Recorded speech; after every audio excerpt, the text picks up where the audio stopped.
Gimana nih suasana pilkada di Bekasi nih? Wah, udah panas dingin, Bang. Panas nih. Iya. Walaupun punya kapasitas, tapi kalau tidak punya isi tas, ya kita tahu. Tapi jangan pesimis dulu, Bung. Apa sih pemuda juga mau disogok juga mau bansos? Bekasi ya. Itu ketimpangan sosial tinggi nggak, Bung? Sangat tinggi. Ya kemarahannya ini kita atau kami di Kabupaten Bekasi itu kok sulit sekali untuk mendapatkan pekerjaan. Kabupaten Bekasi ini adalah salah satu sektor perindustrian yang terbesar, sekitar 8.000 pabrik. Begitu banyaknya pabrik-pabrik di Bekasi, sementara putra-putri Bekasi sendiri sulit dapat pekerjaan. Ini ayam mati di lumbung padi. Iya, karena rata-rata itu outsourcing, Bung ya. Kalau bahasa orang utara atau orang Bekasi mah bilangnya nggak bisa nyogok. Nggak punya duit buat nyogok. Iya. Orang masuk kerja itu bayar. Calo harus bayar. Kerja enggak, mau nanam singkong aja udah nggak bisa. Wah, Bupati ke depan ini butuh orang gila ya. Orang gila. Janji-janji yang muluk-muluk lah. Iya. Nggak usah yang janji-janji akan begini. Yang realistis. Realistis hari ini adalah apa? Isi perut.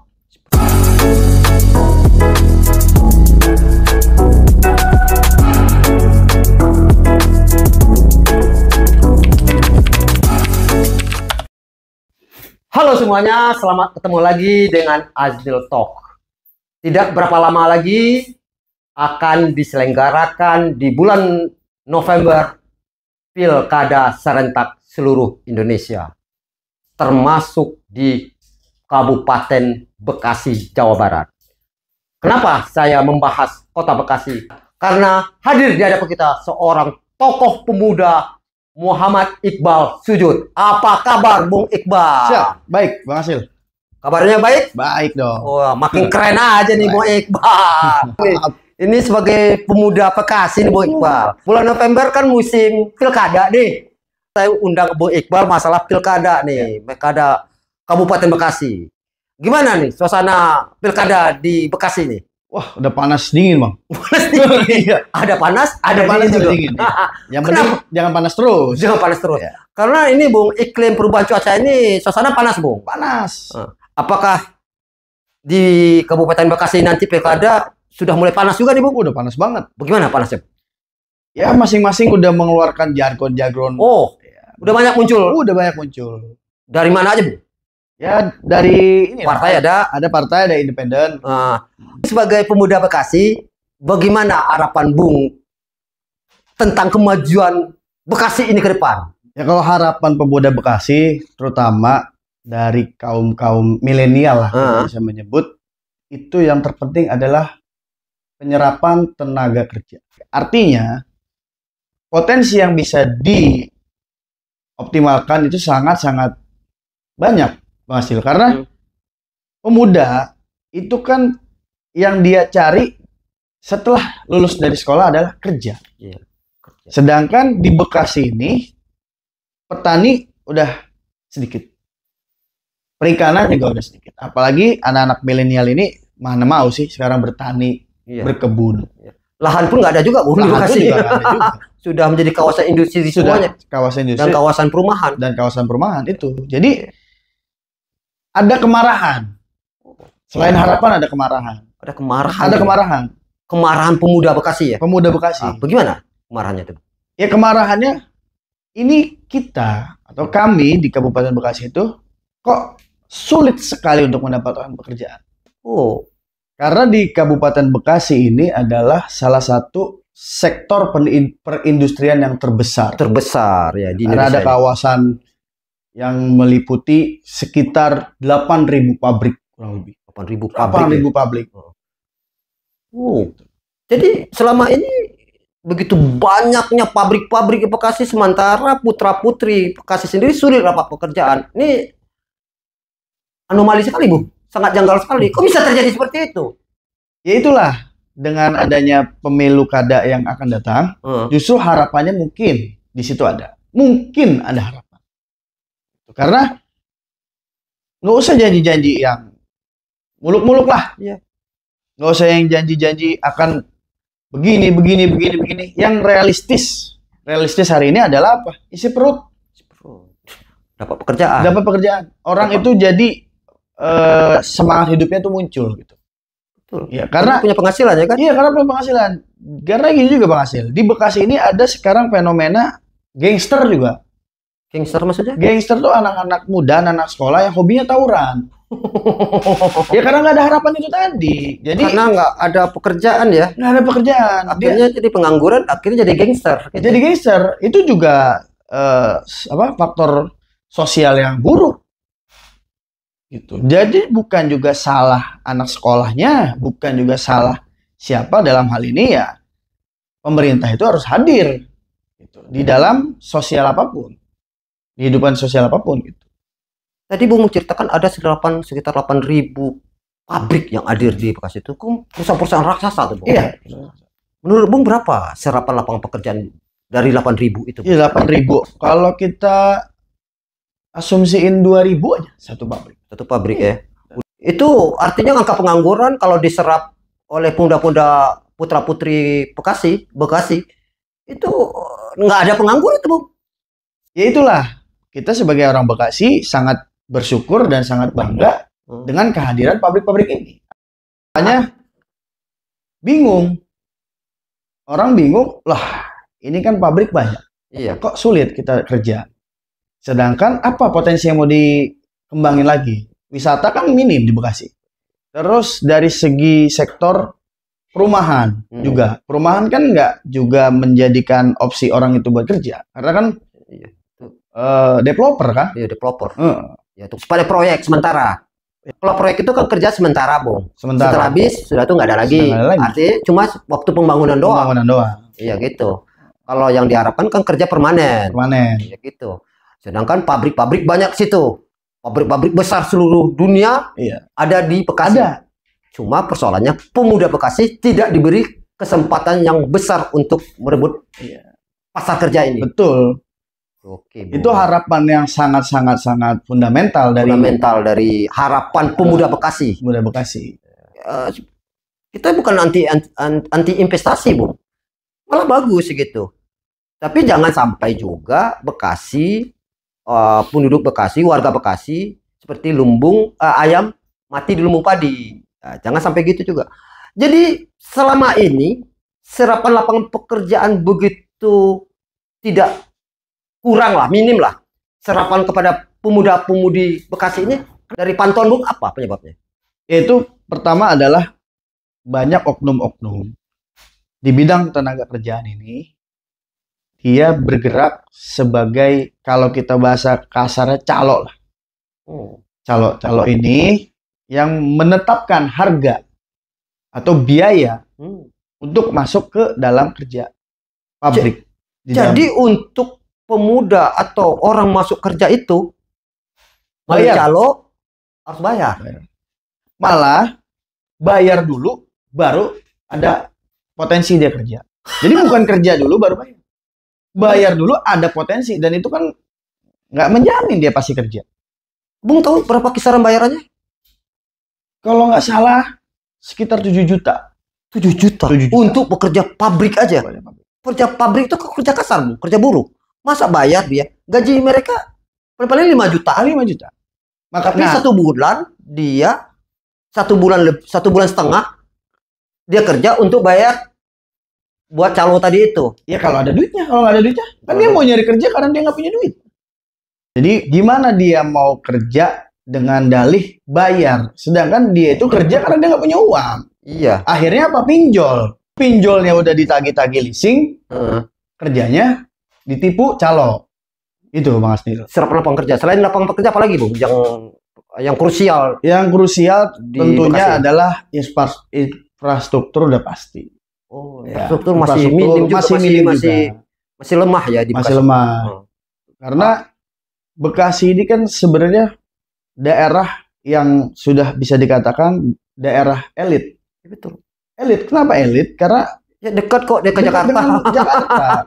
Dan juga pendapatan daerahnya udah besar. Luar biasa, Bu. Besar juga tuh di Indonesia. Kadang kita orang daerah pun cemburu juga Bekasi ini, Bu.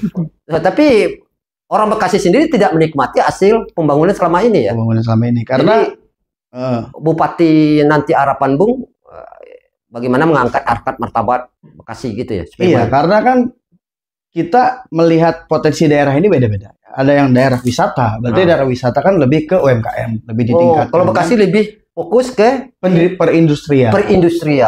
Kawasan perindustrian.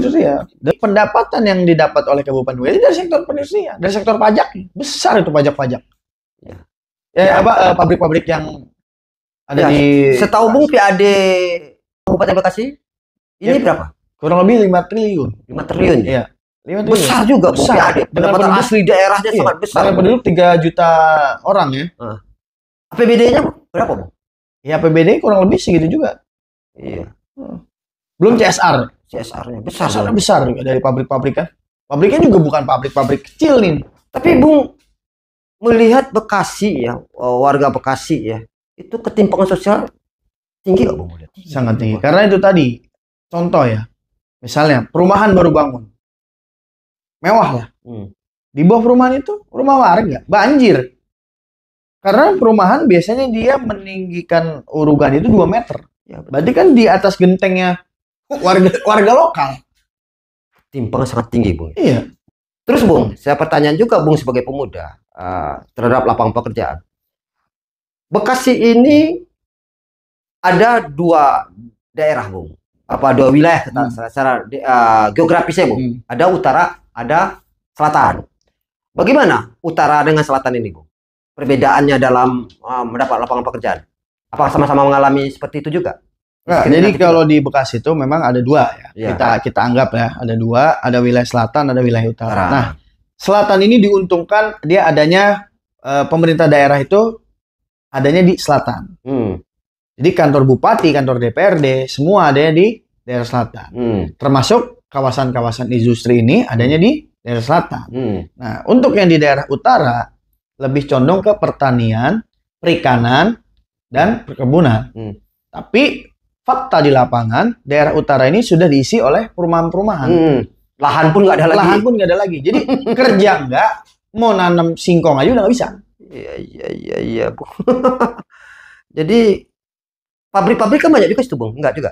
Pabrik ada, cuma nggak banyak. Nggak banyak. Iya, artinya pabrik yang ada di daerah utara itu lebih ke sektornya pergudangan. Pergudangan ya? Iya. Tapi kan secara lapangan pekerjaan besar juga, Bung? Ya kalau pergudangan kan biasanya tuh lebih ke pengiriman barang. Iya, kargo ya. Ya kargo. Terus yang kayak sekarang kita bilang apa? Online tuh. Iya. Marketplace, gudang-gudang sih. Iya, tapi kan gudangan itu. Kalau bukan produksi kan pasti sedikit karyawannya. Beda sama yang pabrik produksi. Iya, betul. Tapi kan banyak juga situ, Bung ya. Selain itu di utara ini apalagi potensinya, Bung? Utara ini termasuk miskin, Bu ya? Ya, gimana ya? Justru daerah-daerah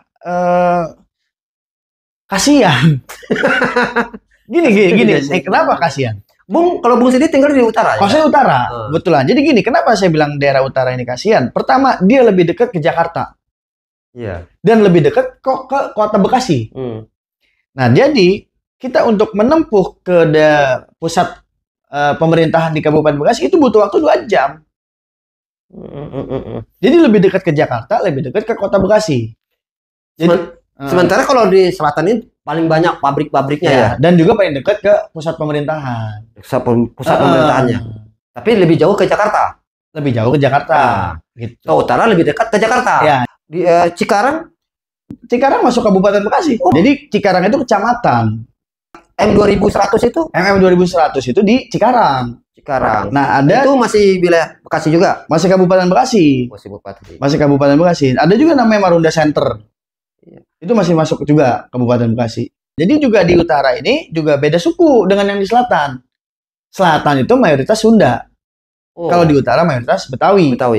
Ini pertanyaan saya, Bung. Karena Bung nyentuh itu. Minimnya lapangan pekerjaan didapat oleh putra-putri Bekasi, apakah ini akibat sumber daya manusia, Bung? Dianggap, maaf ya, Bung ya, bukan kita rasis nih. Mungkin dianggap ini selama ini orang Betawi SDM kurang. Tidak sehandal orang-orang luar. Menurut Bung gimana nih? Apakah diskriminatif atau benar? Atau ya enggak lah. Menyesatkan, Bung? Enggak lah, sangat menyesatkan itu. Karena begini, yang namanya daerah itu sebenarnya sama aja sih.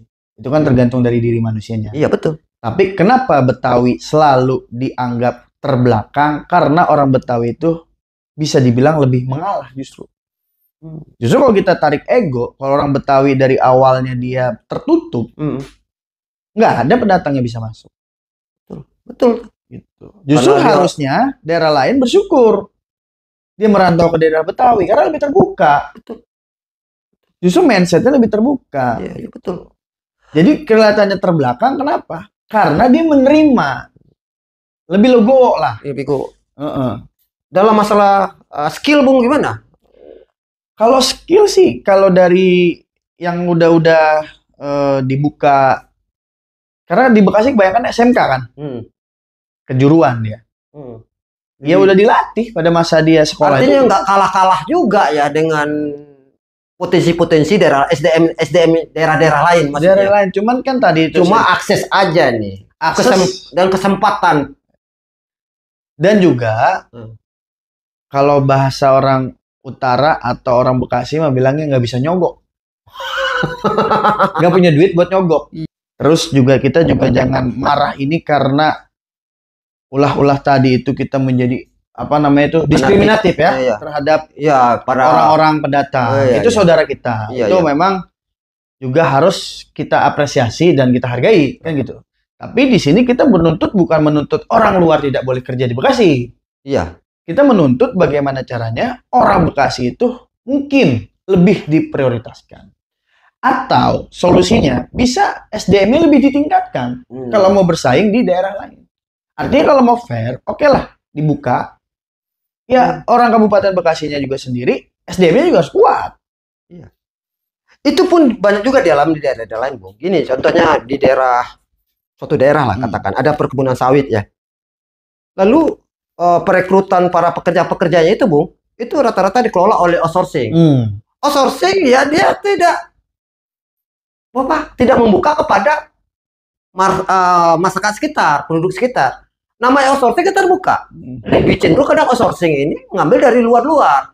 Itu pun terjadi juga di Bekasi, Bung ya. Itu oke. Tadi Bung sempat juga menyinggung tentang bayar tadi itu, Bung.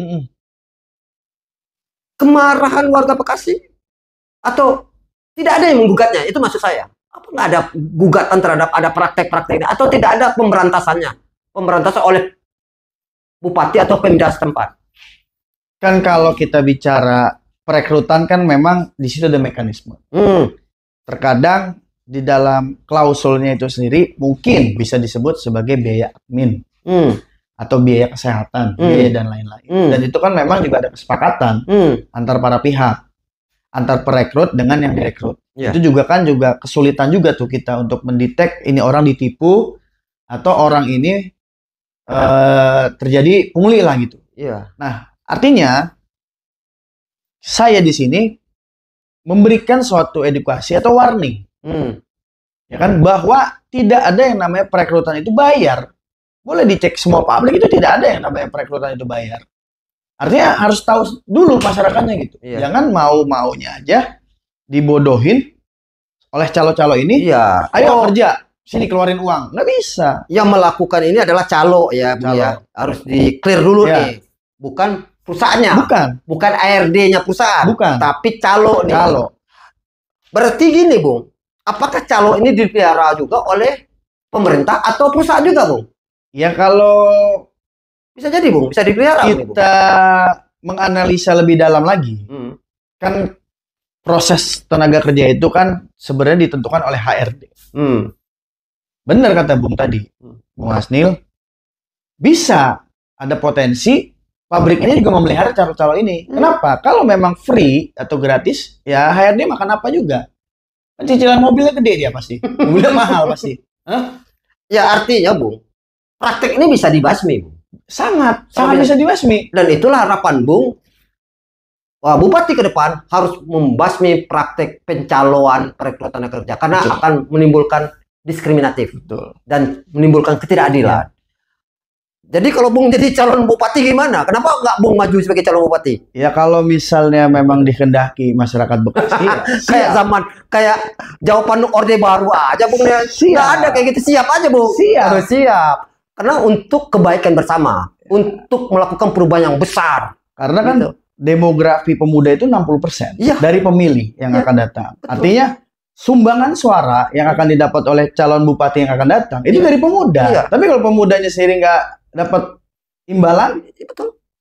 apa sih pemuda juga mau disogok juga sama bansos? Hah? Kelemahannya mana, Bung? Isi tasnya. Walaupun isi tas, Walaupun punya kapasitas, tapi kalau tidak punya isi tas, ya kita tahu. tapi jangan pesimis dulu, Bung. Meskipun isi tas kempes, tetapi kapasitas kita tunjukkan. Siap. Saya berharap ya, Bekasi itu kan luar biasa, Bung. Pabrik banyak, perumahan banyak, udah tuh akses transportasi udah terconnecting Jakarta Bekasi. Iya. Tapi ketimpangan begitu besar. Artinya pemerintah kemarin itu bukan berorientasi untuk ke rakyatnya. Dan juga gini, di Bekasi, Berorientasi ke kapitalis, Bung. di Bekasi itu juga ada sumber daya alam. Apa Mas, sumber daya alam? Minyak ada, batu bara ada, Serius? ada. Di mana ada tambangnya? Di daerah Kecamatan Babelan Ada sampai sekarang? ada. Udah Masih apa? Masih produksi produksi minyak. minyak. Hebat juga Bekasi ya. Iya, makanya jadi Tapi yang menikmati siapa? Apakah warga Bekasi atau jangankan warga Bekasi, jalannya rusaknya kayak apa tahu tuh. iya, Bekasi pun rusak, jalan pun. Rusak jalannya. Dan kedua, Bung, saya sebagai orang yang sering jalan ke Bekasi, jalan di Bekasi itu lucu juga, Bung. Zigzag kayak gini, Kecil Bung. lagi. Kecil-kecil lagi. Jadi benar nggak teratur. Ini saya sangat sepakat. Pilkada 2024 ini, Bang, sangat diperlukan orang gila. Makanya saya butuh Bung itu maju, Bung, untuk melakukan hal-hal besar tadi tersebut. Makanya kita butuh orang gila, ya kita juga harus sepakat pemuda-pemuda. Ya, sekarang saya bertanya itu, Bung. Bung sebagai pemuda Bekasi, atas pernyataan Bung tadi itu, kemarahan Bung tadi itu, apa langkah Bung? Apakah Bung cuma sekedar ngomel-ngomel kayak gini doang atau ada? Ya, kalau Bung? harapan saya sih secara pribadi dan secara kolektif, artinya untuk nanti kita menggalang gerakan pemuda-pemudi di Kabupaten Bekasi dalam hal persiapan menuju pilkada. Pertama yang kita siapkan adalah mental. Mental, jangan kita bersikap seperti apa tuh bahasanya feodal, inferior, atau kita orang kalah, atau kita menganggap orang asing ini hebat. Iya, betul. Atau orang itu penting sekali tuh, Bung. Iya. Justru harusnya kita lebih bangga. Kenapa? Orang asing itu bisa cari duit di tanah kita. Iya. Itu saya lucu. Berarti lebih miskin orang asing dibanding kita negara kaya. Iya. Itu seharusnya. Tapi lucunya orang Bekasi sendiri inferior terhadap orang asing, orang luar. Gitu. Jadi mentalnya harus dijajak mental petarung. Mental superior juga. Kadang ada itu, lu sombong lu, bukan sombong gitu ya. Dia harus menunjukkan kehebatan diri dia. Terus apa lagi lu? Yang kita siapkan adalah mental. Kenapa? Tadi kalau kita misalnya dibilang, oh orang Betawi gini-gini, terus kita yang ada ngedrop, jangan ngedrop. Artinya apa? Ya persiapkan diri kita yang sebenarnya, potensi yang ada, ya coba kita tampilkan ayo. Dan juga kunci kemenangan itu memang mental, Bung. Mental superior. Iya. Jadi itu nggak salah, Bung. Benar. Pinter itu kan bisa dibentuk. Tapi kalau mental udah down, udah nggak bisa ini lagi. Itu menjadi orang kalah dia. Menjadi orang kalah. Artinya, nah kalau kita bicara filosofi, Bekasi ini kan disebut kota patriot. Betul. Kenapa kota patriot? Karena waktu zaman peperangan hanya menggunakan bambu runcing.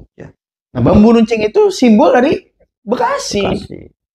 Terjadi di Bekasi. Dan itu bambu runcing itu di mana adanya di Bekasi, Bu. Di Jakarta mana ada bambu? Runcing. Nah, artinya semangat bambu runcing itu mau yang kita hadapin tank, mau yang kita hadapin helikopter. Dulu iya mana patriot banget, superior banget. Sekarang kok cengeng ya. Nah, maka kalahlah orang Bekasi. Kalah. Jadi marah ini bukan marah dalam arti kita bakar pabrik atau kita misalnya protes nggak usah. Siapin mental. Marah kita artinya kita tunjukin nggak begini orang Bekasi. Ya terus mental apa lagi, Bu? Yang kedua adalah sudut pandang. Ya kan? Sudut pandang. Mindset ya. Mindset artinya apa? Kita melihat sosok pejabat yang akan kita pilih ini bukan sekedar suka atau tidak suka. Tapi kita melihat sosok pejabat yang akan kita pilih ini, dia menguntungkan nggak buat diri kita. Karena suka nggak suka itu bisa dibentuk, bisa dicitrakan. Tapi kalau bicara kepentingan kita ada di dia atau manfaat buat diri kita itu lebih baik, pilih. Kadang masyarakat ini malah saya lihat program-program tenaga kerja itu malah nggak ada.